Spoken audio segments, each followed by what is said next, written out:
Henry Cavill has to nail this one aspect of Warhammer 40k's setting to not repeat the same mistakes made by the MCU in Phase 5. Fandom Wire logo. You are here. Welcome to Stats In. If you're just joining us, please subscribe and don't forget to turn on notifications bell for more video. Home Prime Video. Henry Cavill's Warhammer 40k universe must avoid the one mistake that doomed MCU Phase 5. Henry Cavill's Warhammer 40k universe must avoid the one mistake that doomed MCU Phase 5. The main draw for an audience is the feeling that an entertainment product can provide them, and for the MCU, the theme of their projects was deep, often philosophical dives into characters and the setting. But with the end of Phase 5, the tonal shift that started at the beginning led to a downward spiral for the franchise. In the grim darkness of the far future, there is only war, and this is what Henry Cavill needs to keep in mind when he creates the environment of Warhammer 40,000 in the live-action series. Everything needs to be dark, gritty, and just rustic to the core, recreating the eternal war and strife the franchise is famous for. This will be a challenge, but it's something that could prove disastrous if overlooked. The best example of this is Phase 5 of the MCU, which started going downhill the moment Marvel Studios started deviating from its deep narrative tones to quippy and humorous themes. This is exactly what The Witcher star has to avoid, turning the upcoming live-action series into an appeal to the masses.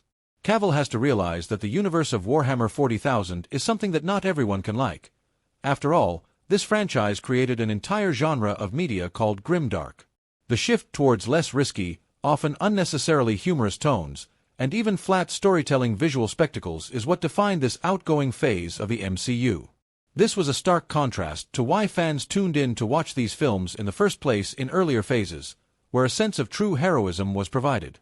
Therefore, this CGI-heavy, mass-market appeal of the franchise is what made Phase 5 the lowest-grossing phase of the MCU, as observed by the numbers. In total, Phase 5, which started with Ant-Man and the Wasp, Quantumania and ended with Thunderbolts, made $3.6 billion, which is less than Phase 1's $3.8 billion.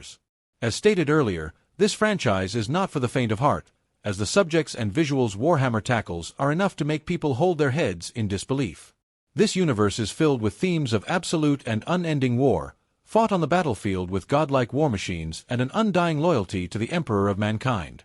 Thus, the show would have to avoid the use of excessive CGI and use of flashy colors to do justice to its dark, brutal, and rustic setting. It also has topics of depravity, twisted desperation, absolute despair, gruesome deaths, all balled into one and turned up to 20.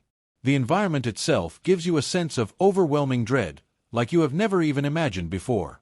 At the same time, this franchise doesn't shy away from polarizing topics such as politics, moral beliefs, and ethical dilemmas that twist the audience in every way imaginable. Therefore, one misstep and a chain reaction can lead to the derailment of the developing series if not given attention.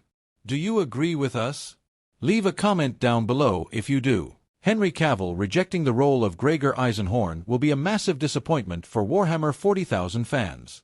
Welcome to Stats In. If you're just joining us, please subscribe and don't forget to turn on notifications bell for more video.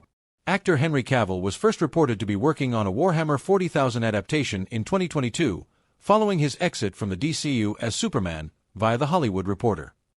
He was also revealed to serve as an executive producer on the potential adaptation of the popular sci-fi fantasy game. Former Superman actor Henry Cavill has been attached to a live-action adaptation of the Warhammer 40,000 miniature wargame. During an appearance on the Pilot TV podcast, Cavill opened up about his love for the IP and discussed its potential adaptation. Seems a shame to be a mere inquisitor. Cavill made the above statement when the idea of him playing the role of Gregor Eisenhorn in the adaptation was being discussed. The actor rejected the character for being merely an inquisitor within the game's wider hierarchy and lore. Here is why Cavill's rejection of the Eisenhorn role is a major blow to die-hard Warhammer fans. Cavill's rejection of potentially playing Eisenhorn stems from his status as an inquisitor, with the actor citing other, more powerful characters. However, Cavill turning down Eisenhorn could be a major missed opportunity for not only the fanbase but also for the actor. During an appearance on the Pilot TV podcast, Cavill discussed the forthcoming adaptation but rejected the idea of playing the role of Gregor Eisenhorn, an inquisitor of the Ordo Xenos, who is one of the most popular characters in the franchise. Although Cavill rejected the idea of playing Eisenhorn in a Warhammer adaptation, the actor did hint at the role he would like to play. In the same podcast, the Man of Steel star made the following statement, name-dropping two popular characters. When you've got Volder and Primarchs out there, then it just seems a shame to be a mere Inquisitor. As a result, Cavill seemingly suggested that he would be more interested in portraying Constantine Volder or one of the 20 genetically engineered transhumans known as Primarchs in a live-action series or film. Eisenhorn is easily one of the most morally complex characters in the games and ancillary media, having a radicalized approach to serving the Imperium as he often makes deals with rival factions. As a result, Eisenhorn is also considered a traitor only to prove himself loyal to the Imperium despite his questionable methods and morals. If not Eisenhorn, Constantine Volder is one of the most powerful characters in Warhammer, having served as the leader of the Emperor of Mankind's bodyguards and played a key role during the Wars of Unification. Meanwhile, the Primarchs are the sons of the Emperor and are also extremely powerful. However, neither Volder nor the Primarchs have the same character depth and narrative potential as Eisenhorn, making it a real disappointment that Cavill isn't interested in the latter. Who do you want Henry Cavill to play in a Warhammer adaptation? Let us know in the comments. The upcoming Warhammer 40K can leave a mark in history by making Henry Cavill play the most legendary figure in the franchise. Welcome to Stats In. If you're just joining us, please subscribe and don't forget to turn on notifications bell for more video. It's just been a month since it was confirmed that the show is finally in development. We don't know how Cavill is planning to feature in the project, but if he's really looking to appease the hardcore fans of the franchise, he must consider taking up the mantle of the Emperor of Mankind. After getting decaped from his iconic role as Superman, Henry Cavill is preparing to leap into Amazon's waiting arms. The once Witcher star is all set to star in and produce a series based on Warhammer 40K. It's the most popular miniature wargame out there. With the help of golden armored men, the Emperor managed to defeat a number of warlords and helped establish the Imperium of Man. However, his conquest didn't come to an end on Earth as he created the Primarch and their Space Marine legions to kick off the Great Crusade.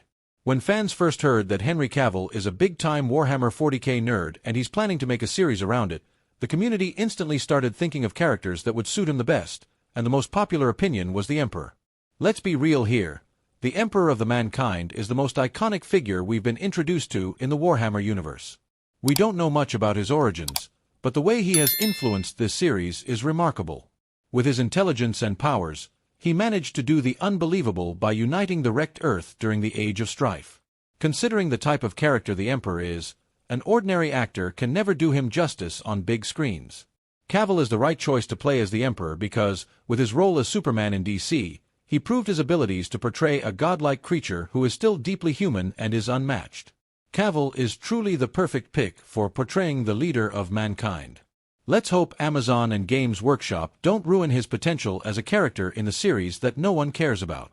It's not just the fact that the Emperor is a powerful being.